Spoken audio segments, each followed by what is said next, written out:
सत्संगत्वे निस्संगत्वं निस्संगत्वे निर्मोहत्वं निर्मोहत्वे निश्चलतत्वं निश्चलतत्वे जीवन्मुक्तिः पुनरपि जननं पुनरपि मरणं पुनरपि जननी जठरे शयनम् इह संसारे बहुदुस्तारे कृपया पारे पाहि मुरा। वर्तमाने यदात्मकः अहम्, अभी मैं जीव हूं, करता हूं, भोगता हूं। यदात्मकः मानी इस प्रकार का मैं हूं। अब देखो, प्रागुत्पत्तेः इदानीं जातः, उत्पत्ति के पहले वो अज ब्रह्म था। ये जगत की उत्पत्ति हो गई। जाते ब्रह्मणि च वर्तमाने। अब देखो, अब मैं जातः, मेरा जन्म हुआ। अब देखो, उतना ही नहीं, उपासनया पुनः,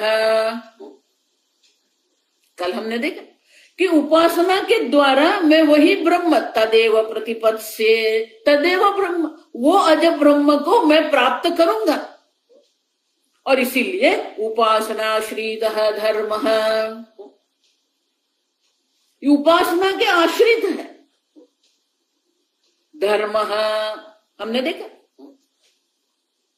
धर्म माने जो जीव है वो साधक है, वो साधक है। जो उपासना कर रहा है वो उपासक है। तो मैं उपासक हूं, ब्रह्म उपास्य है। ये न एवं,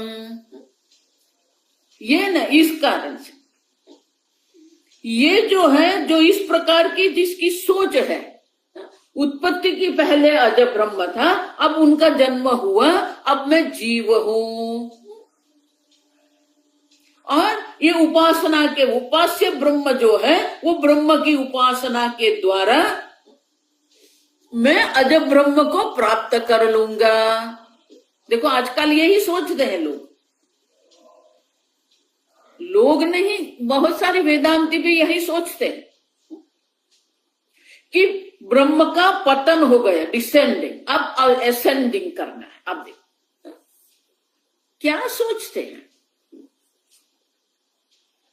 बहुत सारे लोग हैं। और अंग्रेजी में वो शब्द प्रयोग करते हैं तो लोग उसके लिए सोच लेते हैं हाँ ये तो बहुत बड़े पंडित है। वो ब्रह्म था, अब उसका क्या हो गया, जाते ब्रह्मणे, पतन हो गया, ये जन्म हो गया ब्रह्म का। फिर क्या करेंगे, असेंडिंग, अब ऊर्ध्व गति करेंगे। आप समझ, यही सोच सबकी है।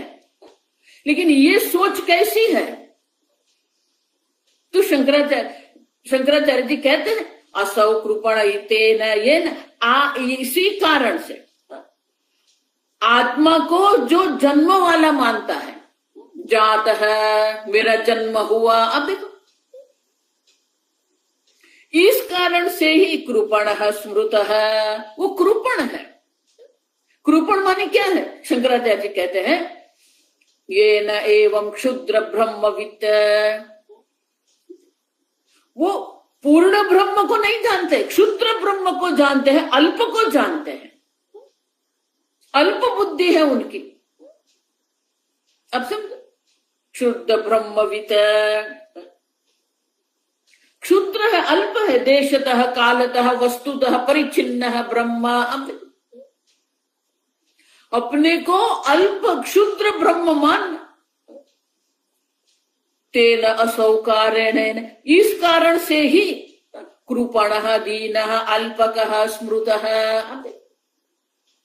जो पूर्ण नित्य अज ब्रह्म दर्शी भी स्मृत है, कहा गया है, किसके द्वारा,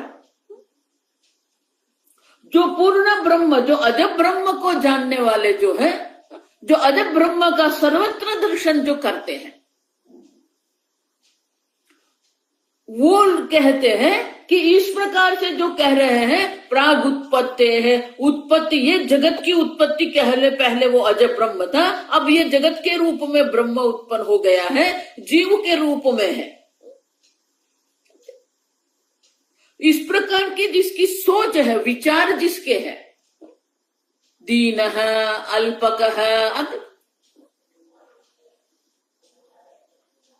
देखो आप जो है ना, जैसी आपकी सोच है वैसे ही आप है।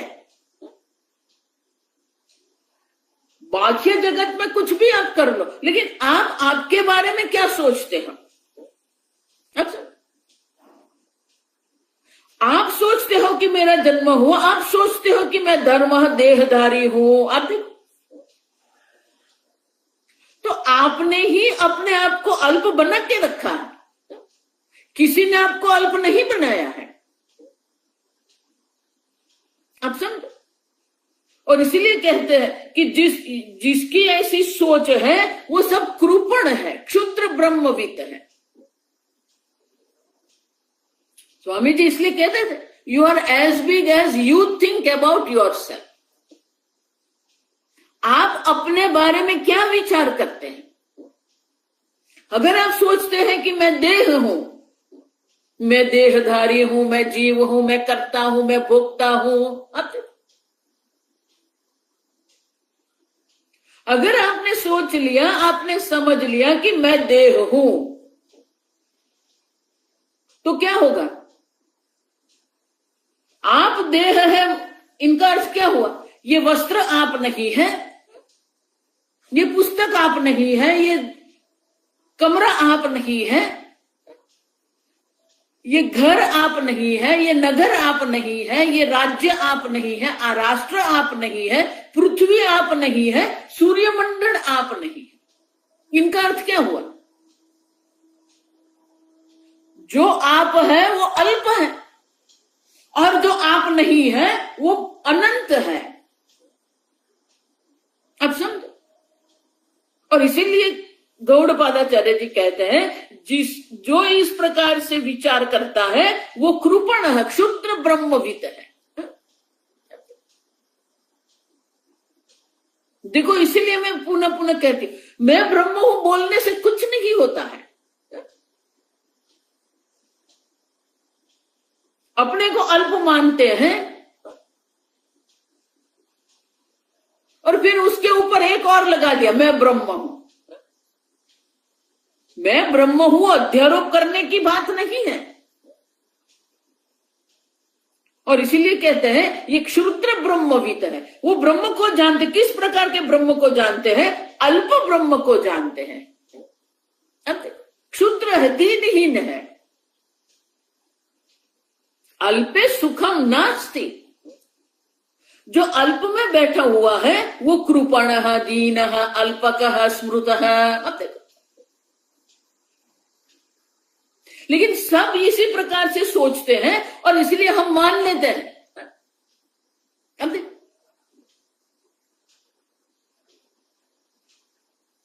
अन्य भी इसी प्रकार से विचार करते हैं, हम भी उसी प्रकार से विचार करते हैं और इसलिए हम क्या मानते हैं? सब ठीक ही है। स्वामी जी ये आप आके ये वेदांत करते हैं, हमारी बुद्धि बिगाड़ दे, बाकी सब देखो आराम से रहते हैं। आराम से हमने दिवाली का उत्सव किया।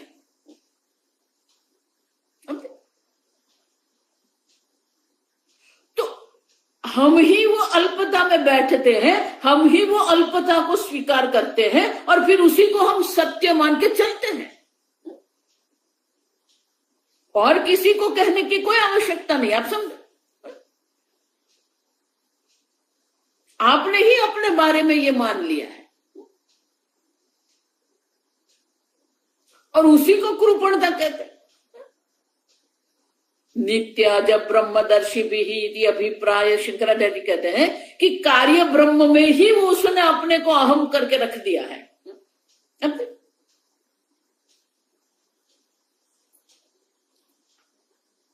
प्राग उत्पत्ति, उत्पत्ति के पहले अजब ब्रह्म था, अब मैं ये जीव बन गया। असम तदेव पुनः प्रलय अवस्थायाम उपासनया प्रतिपत्स्य तत्क्रतु न्याय इति संबंध है। अब समझो, पहले शरीर को अहम मान लेते हैं, ये शरीर के रूप में मेरा जन्म हुआ।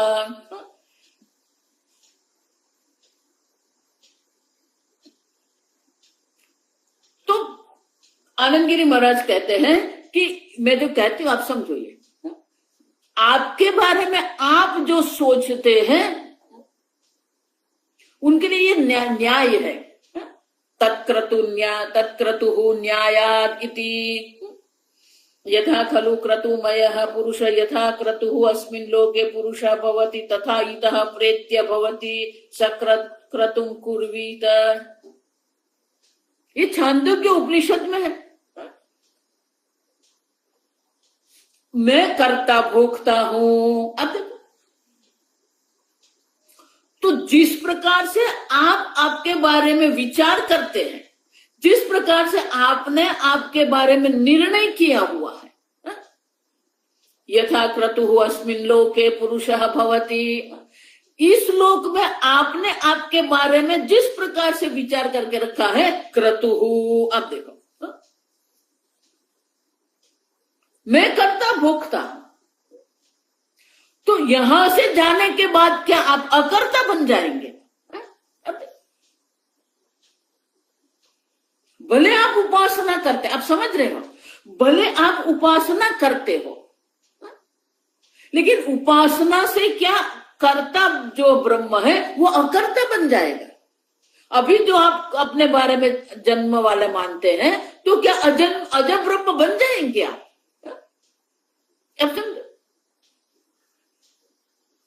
तो कार्य ब्रह्म में अहम बुद्धि करके हम बैठे हैं। प्रेत्य तथा इतः प्रेत्य, जिस प्रकार से आपने आपके बारे में विचार करके निश्चय करके रखा है, इतः प्रेत्य, यहां से जब आप प्रयाण करेंगे, सह क्रतुम कुर्वीत, वहीं आप जाएंगे वहां पर। भले आप उपासना करते हो, लेकिन ये उपासक उपास्य का भेद है। उपासना आश्रित बन के आप बैठे हैं, उनका अर्थ ये हो गया कि आप उपासक हैं और ब्रह्म उपास्य है। अब देखो, तो ये भेद बुद्धि में हम बैठे हैं। भेद बुद्धि में अगर हम बैठे हैं, मृत्यु से मृत्युमाप्नोति यह नाना एव पश्यति, जो अनेकता का दर्शन करता है, जो अनेकता में बैठा है, उसे मृत्यु से मृत्यु की प्राप्ति होती है। यमराजा यही कहते हैं। तैत्तिरीय उपनिषद में भी क्या कहते हैं? उदरम अंतरम कुरुते अथ तस्य भयम भवति उद अल्पम अरम अपि। अल्प भेद भी आप करेंगे, अल्प भेद भी आप करेंगे, अथ तस्य भयम भवति। तो कृपण क्यों है? आप अजब ब्रह्म हैं और आपने आपके बारे में मान लिया मैं जात ब्रह्म हूं। अब देखो, अजो नित्य शाश्वतो यम पुराण है। अब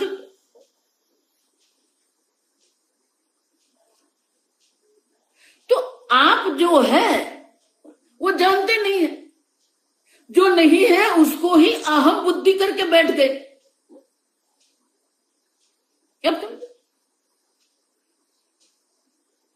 मैं उपासक हूं, तो उपासना ये मानस कर्म है, मानी वो कर्तृत्व है। आप समझो,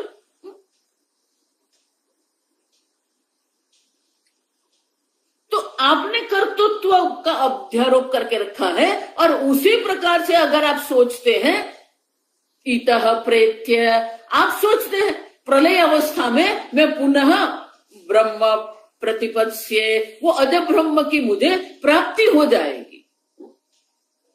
कैसे आपको अजर ब्रह्म की प्राप्ति होगी? अब समझे, किसी प्रकार से भी अजर ब्रह्म की प्राप्ति नहीं है, क्योंकि अजर ब्रह्म प्राप्त करने का कोई विषय ही नहीं है। अब समझे, क्या अजर ब्रह्म को आप प्राप्त करेंगे? अब समझे, प्राप्त उसको करने का है जो अप्राप्त होता है। संपूर्ण वेदांत जो है प्राप्त से प्राप्ति है। अब समझे,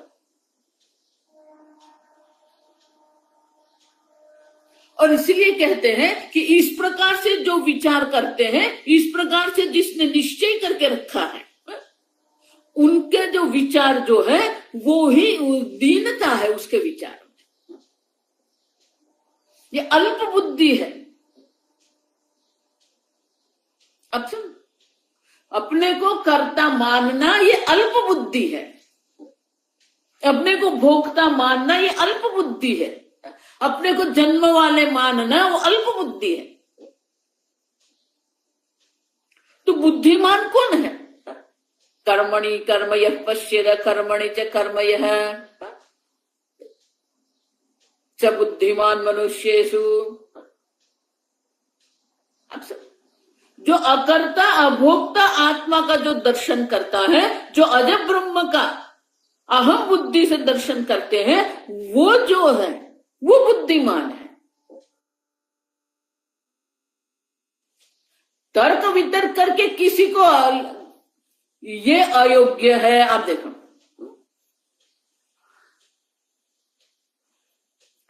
मात्र तर्क वितर्क से अजर ब्रह्म की सिद्धि नहीं होगी, वो निश्चय करना पड़ेगा। और इसीलिए जिसने इस प्रकार से निश्चय करके रखा है वो कृपण है, दीन है। तो बोले आप क्यों कहते हो कि ब्रह्म उपास्य नहीं है, उपासना का विषय नहीं है? संपूर्ण श्रुति माता जो है छांदोग्य उपनिषद में अनेक प्रकार से ये उपास्य ब्रह्म की बात है। अब ओंकार के रूप में ब्रह्म की उपासना दर्शाई है, अहंग्रह उपासना है, अनेक प्रकार की उपासना है। तो जब शास्त्र में अनेक प्रकार से उपासना दर्शाई है, वो उपास्य ब्रह्म दर्शाया है, तो आप क्यों कहते हो कि ये कृपण है? तो शंकराचार्य जी स्वयं कहते हैं कि हम नहीं कहते कि ये कृपणता है। तो शंकराचार्य जी केनो उपनिषद का यहां अवतरण करते हैं, पढ़ेंगे। यद्वाचानभ्युदितं येन वागभ्युद्यते तदेव ब्रह्मत्वं विद्धि नेदं यदिदमुपासते इत्यादि श्रुतेः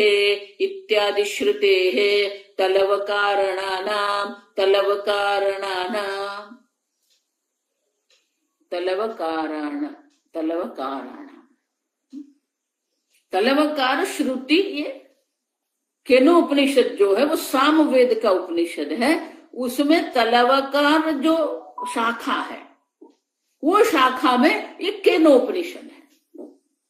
वेद की अनेक शाखाएं हैं, प्रत्येक शाखा के अंत में जो मंत्र तत्वों की बात करते हैं उसे हम उपनिषद कहते हैं। अब समझो, तो तलवकार शाखा जो है वो तलवकार शाखा के अंत में ये केनो उपनिषद है। अब समझो, और केनो उपनिषद के ये मंत्र है, इत्यादि श्रुते है। अब देखो, इस प्रकार से अनेक प्रकार से ये श्रुति माता हमें दर्शाती है। यत् चक्षुषा न पश्यति येन चक्षुगुंसि पश्यति तदेव ब्रह्मत्वं विद्धि नैदं ब्रह्म उपासते।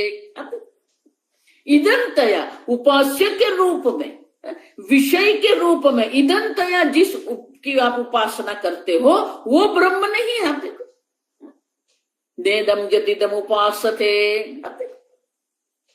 स्पष्ट रूप से श्रुति माता कह रही है यद्वाचानभ्युदते, जिसकी वाणी के द्वारा हम जिसका वर्णन नहीं कर सकते हैं, लेकिन ये न वागभ्युद्यते, जिसके कारण वाणी बोल रही है। अब वो वाणी को भी वाणी बनाने वाला जो चैतन्य स्वरूप आत्मा है वो ब्रह्म है। तदेव ब्रह्मत्वं विद्धि इत्यादि माने क्या है? ये श्रोत्रेण न शृणोते, ये न श्रोत्रगुंसि श्रूयते, जिसको श्रोत्र के द्वारा हम श्रवण नहीं कर सकते हैं, लेकिन जिसके कारण श्रोत्र श्रवण कर रहे हैं वो जो है वो ब्रह्म है। अब देखो, आप मुझे सुन रहे हैं, जिस चैतन्य के कारण श्रोत्रेंद्रिय जो है वो श्रवण क्रिया करती है, तो श्रोत्रेंद्रिय की श्रवण क्रिया जो है किसके कारण हो रही है? चैतन्य स्वरूप आत्मा के कारण। वाणी जो बोल रही है तो वचन क्रिया जो है किसके कारण है? चैतन्य स्वरूप आत्मा के कारण है। यन मनसा न मनुते ये नाहुर्मनोमतम, जिसका हम मन के द्वारा चिंतन नहीं कर सकते हैं, लेकिन जिसके कारण मन चिंतन मनन कर रहा है वो ब्रह्म है। तदेव ब्रह्मत्वं विद्धि न इदम उपासते, इदम तया दृश्य के कोटि में जिसकी आप उपासना करते हो वो ब्रह्म नहीं है। अच्छा? तो ये भेद बुद्धि करके जो हम बैठे हैं, उपासक उपास्य की जो भेद बुद्धि करके बैठे हैं, तो ये भेद बुद्धि करना जो है वही कृपणता है। अब समझो, आप स्वयं ब्रह्म स्वरूप है, लेकिन आप अपने ब्रह्म स्वरूप को नहीं जानते हो। अब देखो, वचन क्रिया है, श्रवण क्रिया है, दर्शन क्रिया है। ये चक्षुषा न पश्यति ये नागुम चक्षुर पश्यति, जिसका चक्षु के द्वारा हम दर्शन नहीं कर सकते हैं, लेकिन जिसके कारण चक्षु दर्शन क्रिया करती है वो ब्रह्म चैतन्य स्वरूप है। इनका अर्थ क्या हुआ? आप वो जो ब्रह्म है वो इंद्रियों की सर्व प्रकार की जो प्रवृत्ति हो रही है उनके पीछे आप चैतन्य स्वरूप आत्मा है।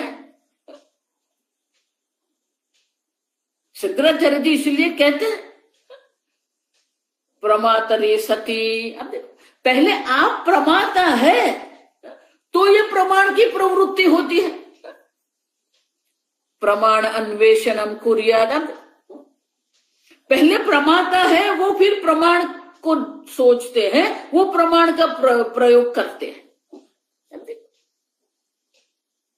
तो प्रमाण प्रवृत्ति किसके कारण हो रही है? आप जो चैतन्य स्वरूप आत्मा है, जो ब्रह्म स्वरूप है, तदेव ब्रह्मत्वं विद्धि, वो जो चैतन्य स्वरूप आत्मा है वो ब्रह्म है। आप समझे?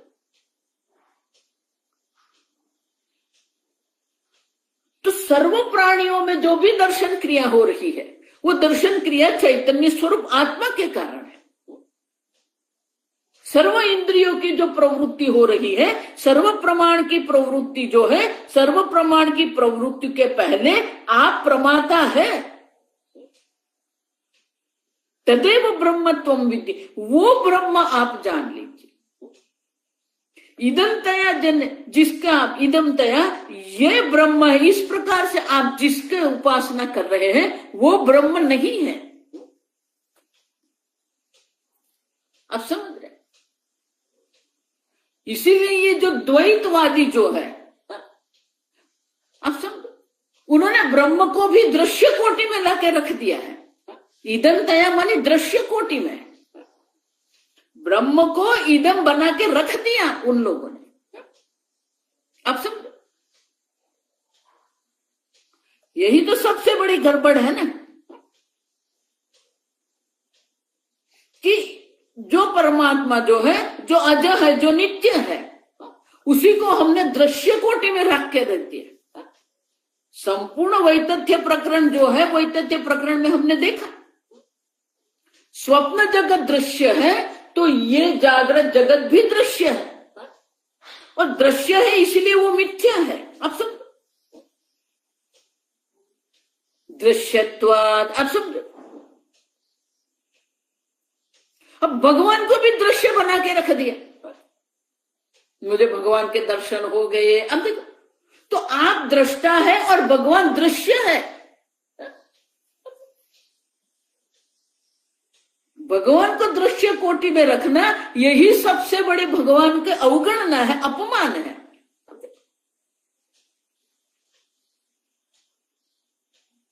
अवजानन्ति मां मूढ़ाः मानुषं तन्वाश्रितः। अवजानन्ति, मेरी अवज्ञा कर रहे हैं, मेरी अवगणना कर रहे हैं।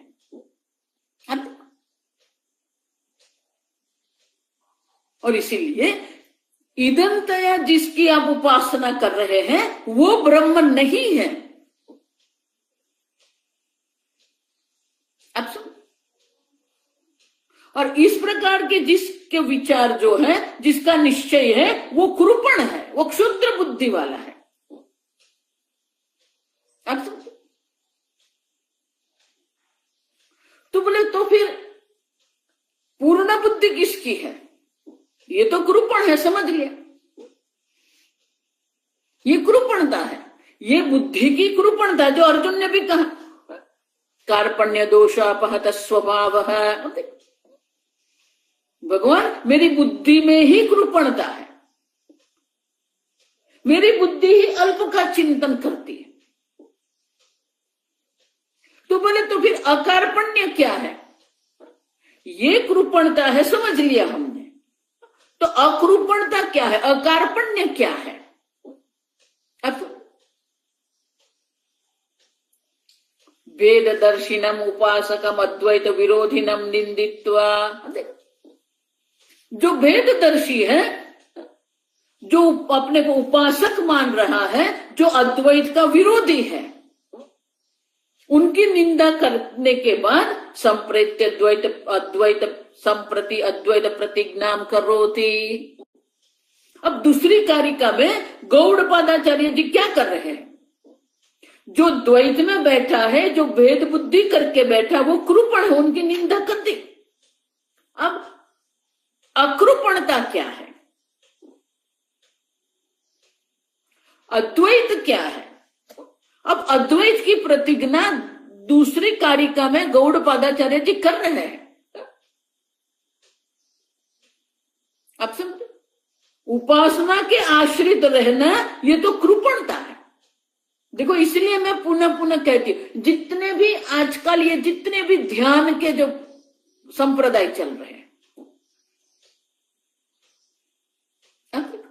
सब ये भेद बुद्धि में बैठे हैं।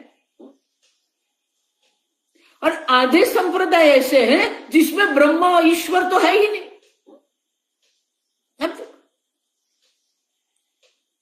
आधे संप्रदाय ईश्वर को मानते ही नहीं है। लेकिन ये मनुष्य की एक कम नसीबी है, आप समझो। इट्स वेरी अनफॉर्चुनेट थिंग कि अगर गुरु ने कह दिया कि ईश्वर नहीं है, आत्मा का ही ध्यान करो, वो सब अनुयायियों ने क्या कर दिया? गुरु को ही ईश्वर बना दिया, गुरु को ही फोटो लगा दिया, गुरु को ही पूजा करना है, गुरु का ही मंदिर बना। आप समझ रहे हो? वाई? क्योंकि प्रत्येक मनुष्य को एक ईश्वर की आवश्यकता है। अगर गुरु ने ईश्वर को छोड़ दिया तो वो लोग गुरु को ईश्वर बना के बैठा दिया। अब जाइए, कितने सारे ऐसे संप्रदाय हैं, गुरु की मूर्ति को रखते हैं और गुरु की मूर्ति की उपासना पूजा पाठ कर, उसके गायत्री मंत्र भी बना देते हैं।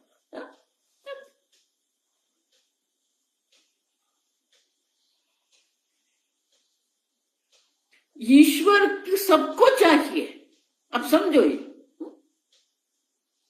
मानसिक रूप से ये ट्रेन होती है ना, ट्रेन, तो ट्रेन के जो डिब्बे होते हैं, दो डिब्बे के बीच में उनको लिंक करते हैं। अब तो वो जो लिंक किया हुआ है वो बिल्कुल सटे हुए नहीं होता, आप समझो। लूज होता है। और उतना ही नहीं, वो जो 2 सिलेंडर जो होते हैं उसमें स्प्रिंग होती है, बड़ी सी स्प्रिंग होती है। क्यों? तो जब ब्रेक लगाते हैं तो ये डिब्बा रुक जाएगा, तो पीछे वाले की जो गति है वो गति के कारण वो अगले डिब्बे से उसके टकराएगा। वो टकराव जो होता है, अब देखो, उनको बफरिंग करने के लिए क्या है, ये स्प्रिंग वहां होती है। अब देखो, अब समझो, माने कि उसका झटका इतना नहीं लगेगा। ट्रेन जब खड़ी रहती है, इंजन जब खड़ा रह जाता है, तो उसके पीछे के डिब्बे, उसके पीछे के डिब्बे, सब डिब्बे एक के बाद रुकेंगे, लेकिन एक दूसरे से क्या करेंगे? अंग्रेजी उसको बफरिंग कहते हैं, हिंदी में क्या कहते हैं मुझे मालूम नहीं। वो बफरिंग के कारण उतना बड़ा झटका हमें नहीं लगता है। जो डिब्बे में बैठे हो उनको वो इतना बड़ा झटका नहीं लगेगा। अब समझो,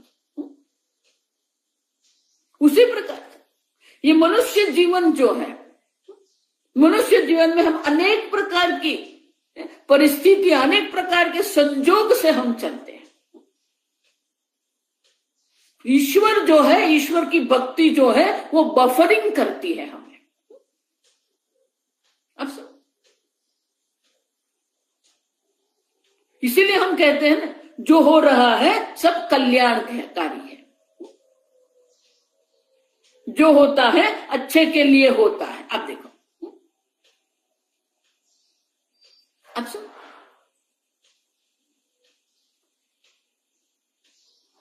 तो अगर आप ईश्वर को छोड़ देंगे तो फिर जो अनुयायी है वो क्या करेंगे? गुरु को भगवान बना देंगे। आप समझ रहे हो? क्योंकि आपको चाहिए कोई भक्ति की, वही तो पहली शर्त है। मैं अल्प हूं, मैं अल्पज्ञ हूं, मैं अल्प शक्ति हूं, और ईश्वर है, सर्वज्ञ है, सर्वशक्ति है, जो ये संपूर्ण जगत का संचालन कर रहे हैं, संपूर्ण जगत का शास्ता है, नियंता है।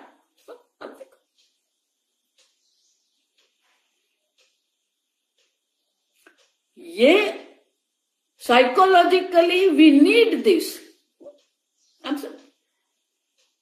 मानस विज्ञान की दृष्टि से अगर हम देखते हैं तो ये आवश्यक है हमारे लिए। इसीलिए आप देखिए, जितने भी संप्रदाय हैं जहां ईश्वर को बाजू पर कर दिया, वो सब लोगों ने गुरु को ही ईश्वर बना के रख दिया, फिर उसकी उपासना करते हैं, फिर उसका ध्यान करते हैं। देदम यदिदम उपासते। आप समझो, तो ईश्वर को हम दृश्य कोटि में रख देते हैं और उसी की उपासना करेंगे। सीधे शब्द में अगर कहते हैं तो ये कलयुग में व्यक्ति पूजा जो है, व्यक्ति पूजा इतनी महत्व की बन गई है, भगवान तो एक बाजू पर रह गए हैं।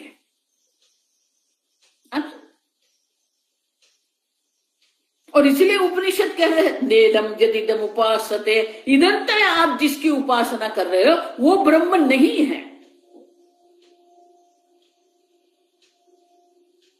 कर्ता का भी अधिष्ठान जो है, भोक्ता का भी जो अधिष्ठान है,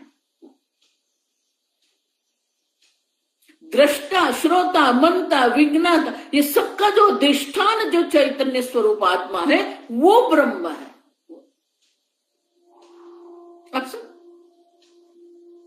और इदंतया ब्रह्म की उपासना करना वो तो कृपणता है, और वही कृपणता में हम बैठे हैं, वही कृपणता में बैठ के हम तर्क वितर्क करते हैं।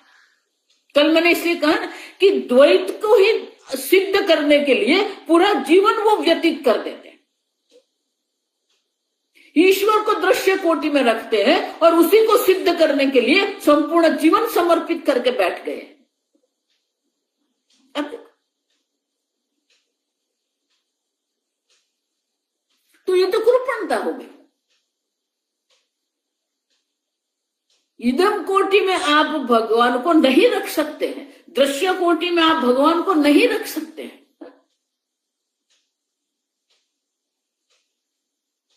इसीलिए भगवान गीता में भी क्या कहते हैं, ज्ञानी तु आत्मा एवं में मतम। अर्जुन ये सब मेरे भक्त हैं, आर्त अर्थार्थी जिज्ञासु उदाराह ही एवते सर्व, ये सब उदार उत्कृष्ट है। भगवान की भक्ति करना ये उत्कृष्ट बात है। अब भगवान को ही छोड़ दिया, फिर किस प्रकार की भक्ति आपकी? अब देखो, ईश्वर की भक्ति करना ही भगवान कहते हैं उत्कृष्टता है। भक्ति का कोई विकल्प नहीं। आप मत समझना कि सीधे सीधे ऐसे मुझे ज्ञान हो जाएगा, ऐसे मैं ब्रह्मनिष्ठ हो जाऊंगा। भक्ति कोई विकल्प नहीं है,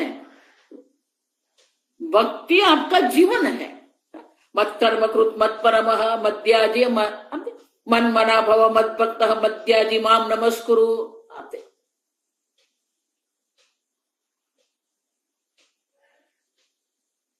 ब्रह्मचारी भी भक्त है, वो भी भगवान के नाम का जप करता है। गृहस्थ भी भक्त है, वानप्रस्थ को तो और कुछ करना ही नहीं है,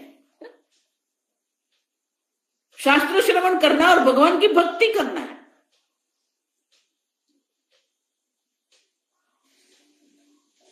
आप समझ रहे?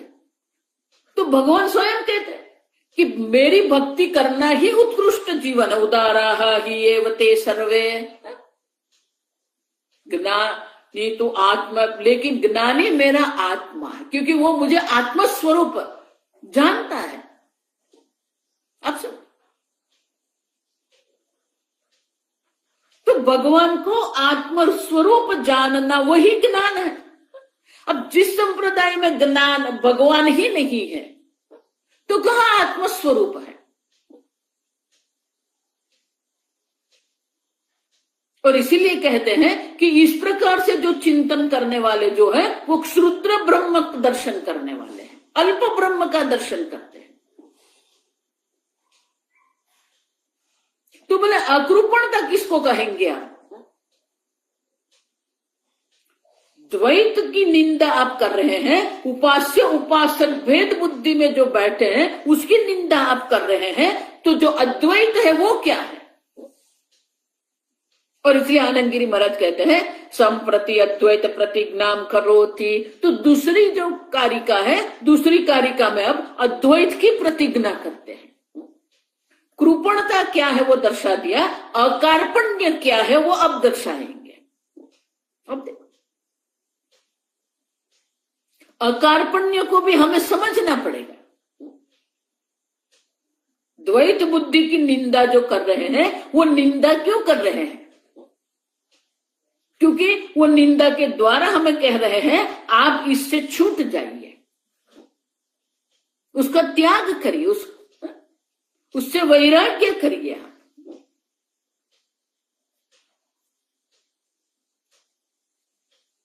तो अकार्पण्य के प्रतिज्ञा भी कर रहे हैं। दूसरी कारिका हम पढ़ेंगे। अतो वक्ष्याम्य कार्पण्यम, अतो वक्ष्याम्य कार्पण्यम अजाति समतां गतम, अजाति समतां गतम यथा न जायते किंचित, यथा न जायते किंचित जायमानं समन्ततः, जायमानं समन्ततः। अतः अब देखो, जाति ही जन्म तद्रहितम अजाति। जो ब्रह्म को उपासक मान के चल रहा है, जो द्वैत बुद्धि में बैठा है, वो कृपणता है। अतः उसी कारण से वक्ष्यामि, मैं कहूंगा आपको क्या, अकार्पण्यम अजाति समताम गतम। अजाति जन्म रहित जो ब्रह्म है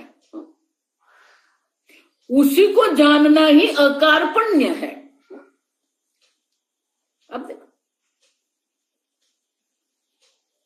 समताम गतम, जो सर्वत्र एक समान रूप से ब्रह्म है।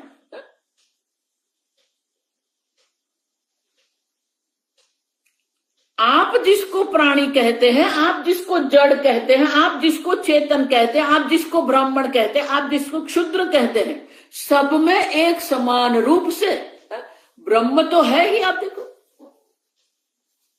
समताम गतम, आप एक समान रूप से सर्वत्र है।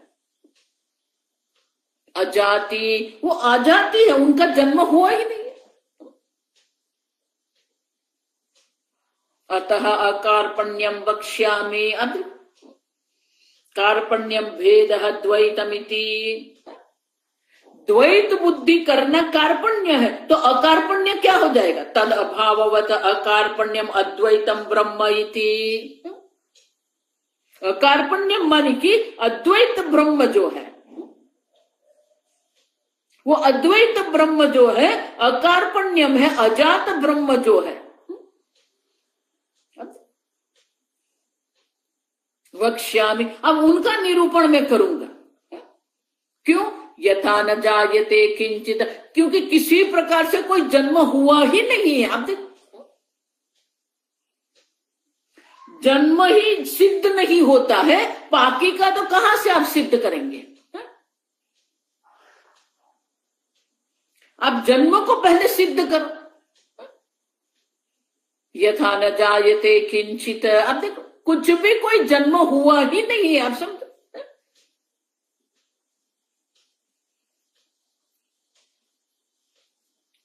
पहले जन्म की सिद्धि करो।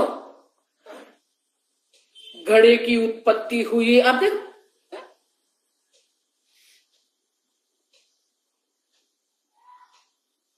तो घड़े की उत्पत्ति आप जो कह रहे हैं,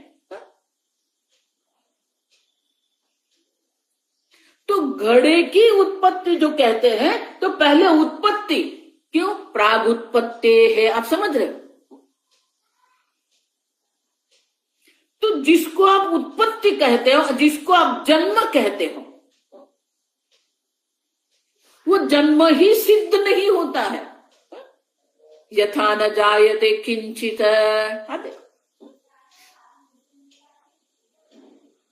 जायमानम समन्ततः, उत्पन्न होते हुए भी किसी भी प्रकार से कोई जन्म, जायमानम न जायते, आप समझ रहे हो? उत्पन्न होते हुए भी कुछ भी उत्पन्न नहीं हुआ है, जन्म होते हुए भी कोई जन्म नहीं हुआ है। ये क्या बोल रहे हो आप? जायमानम न जायते किंचित, अब ऐसा क्यों कहते? जायमानम कह रहे हैं, फिर कहते न जायते, उत्पन्न होते हुए भी वो उत्पन्न नहीं हुआ। क्यों? समन्ततः, अब देखो,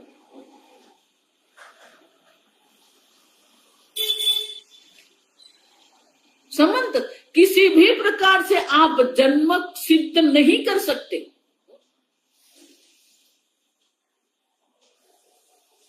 किसके जन्म की आप बात कर रहे हैं? घड़े के जन्म की बात कर रहे हैं।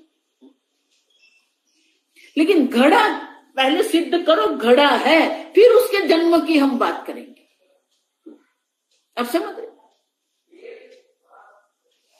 घड़े की सिद्धि होगी तो घड़े के जन्म की सिद्धि होगी ना। हम देख के गए, वाचारंभणम विकारो नाम धेयम, आपकी वाणी में घट शब्द है, आप समझो, आपकी क्रिया में घट शब्द है।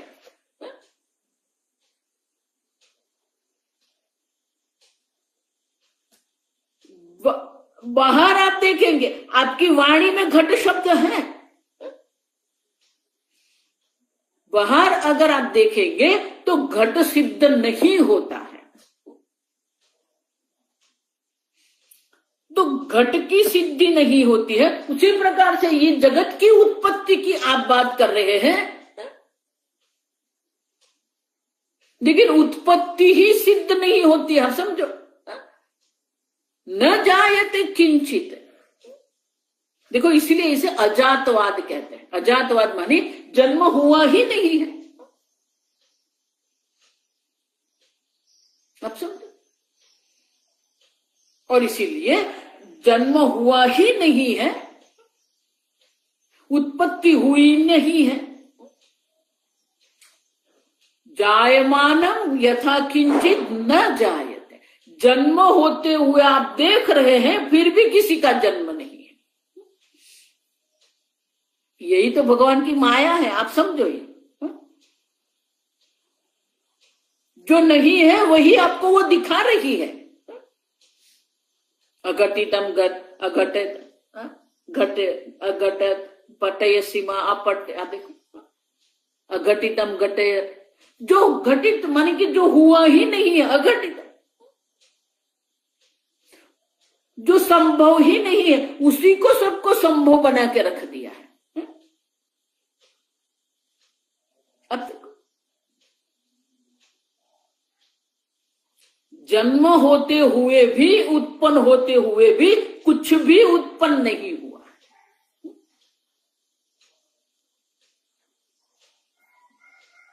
अगर सही में घड़े की उत्पत्ति है तो क्या होगा? मिट्टी तो है जिससे ये घड़ा बना हुआ है। तो अगर सही में घड़े की उत्पत्ति हुई है तो मिट्टी में अधिकता होनी चाहिए। समझ रहे हो? एक मिट्टी तो है, अगर आपने एक मिट्टी से 1000 घड़े बना दिए, एक सुवर्ण है, एक सुवर्ण से आपने 1000 अलंकार बना दिए, तो एक सुवर्ण में 1000 अलंकार आपने जोड़ दिए हैं, तो क्या 1001 हुआ? नहीं। समझ रहे? उत्पत्ति होते हुए भी उत्पत्ति नहीं हुई है। अब कितने भी अलंकार बना के रखो, सुवर्ण एक ही रहेगा। अब समझ, अगर सही में उत्पत्ति हुई है तो एक सुवर्ण और एक चेन बन के 2 बनना चाहिए, 2 नहीं बनते, वो एक ही रहता है।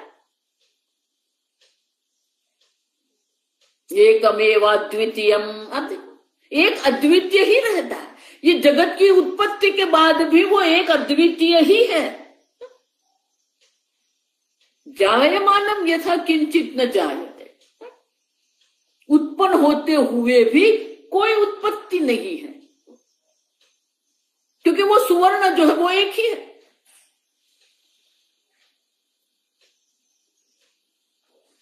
जो सुवर्ण आप कह रहे हैं वो सुवर्ण तो एक ही है। आप समझो, सुवर्ण में कहीं भी अनेकता नहीं है, सुवर्ण की कोई उत्पत्ति भी नहीं है। आप जिसको अलंकार कहते हैं वो अलंकार भी क्या है? उत्पत्ति है क्या? नहीं।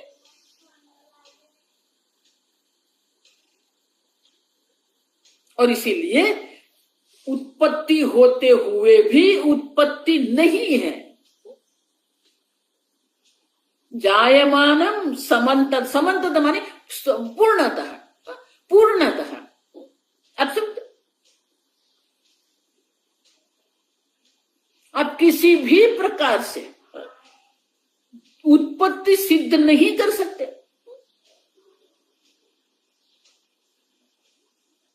तर्क से भी आप उत्पत्ति सिद्ध नहीं कर सकते, क्योंकि अगर उत्पत्ति हुई है तो एक घड़ा और एक मिट्टी 2 होना चाहिए, लेकिन 2 बनते ही नहीं, एक ही है। अब समझो, एक बार स्वामी जी मुंबई में थे, स्वामी जी के वहां ज्ञान यज्ञ चल रहा, तो एक सुवर्णकार था, वो 3 पीढ़ी उसे, वो उनका यही चल ज्वेलरी शॉप।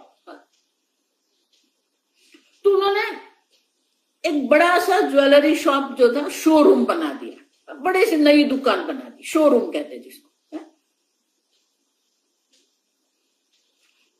तो वो स्वामी जी को सुनने जाता था।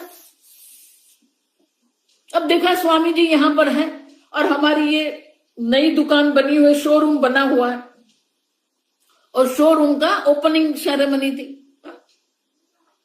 तो वो स्वामी जी के पास गया, बोला स्वामी जी आप यहां पर मुंबई में हैं, 2 दिन के बाद मेरे नए शोरूम का आरंभ हो रहा है, तो मेरी आपसे एक विनंती है कि आपके हाथ से ही उसका शुभारंभ। आप आइए स्वामी जी, आप आशीर्वाद दीजिए।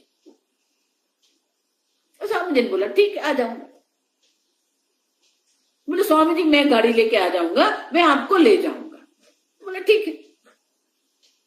अब लेके गए।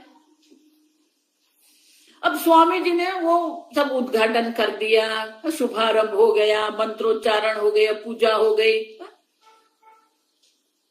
और उनकी जो अपनी जो कुर्सी थी वहां पर स्वामी जी को बैठा दिया। स्वामी जी पहले आप बैठिए। स्वामी जी को बैठे। फिर स्वामी जी देख रहे थे, बहुत सारे लोग आए थे। शोरूम में तैयार अलंकार होते, आभूषण होते, तो स्वामी जी ऐसे ही देख रहे थे।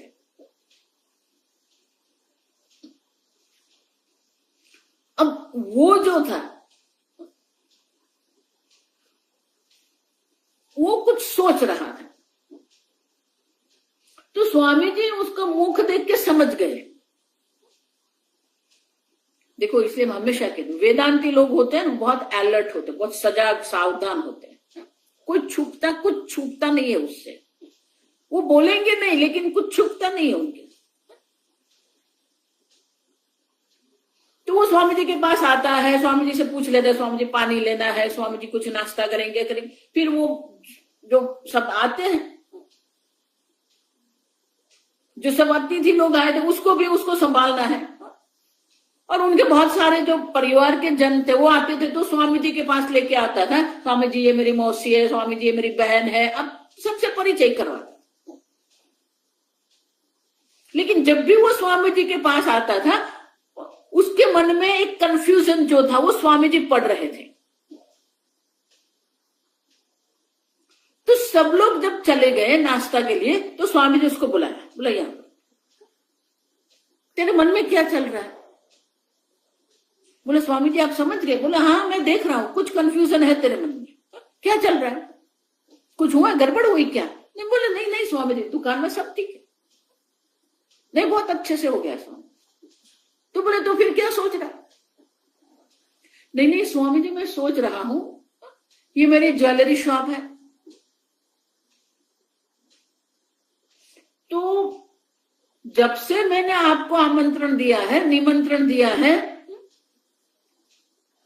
मेरे मन में ये हो रहा है मैं आपको क्या दूं। मैं आपको दक्षिणा दे सकता हूं, लेकिन मेरे मन में ऐसा हो रहा है कि कुछ देना है आपको, लेकिन क्या देना है?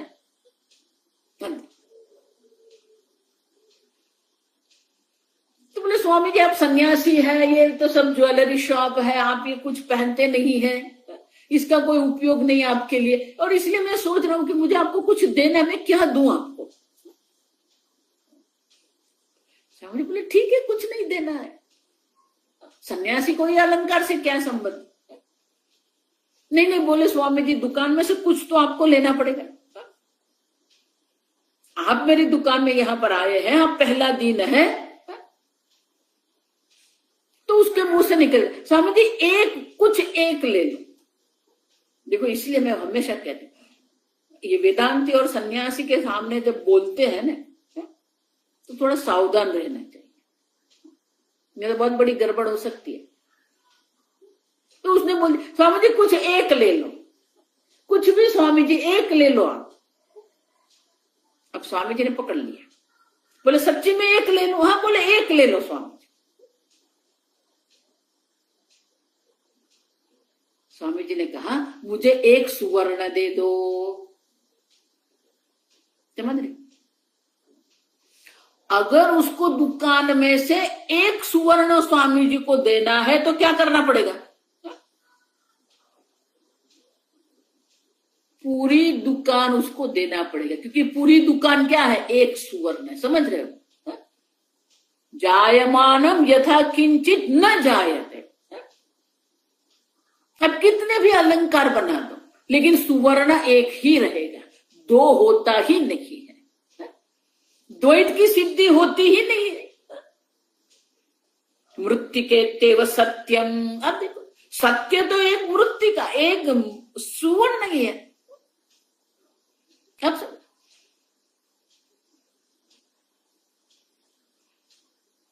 सुवर्ण एक ही रहेगा, आप कितने भी अलंकार बना के रखो। और इसीलिए जायमानम यथा किंचित न जायते, अनेक सुवर्ण के अलंकार उत्पन्न होते हुए भी किसी प्रकार की उत्पत्ति हुई ही नहीं है।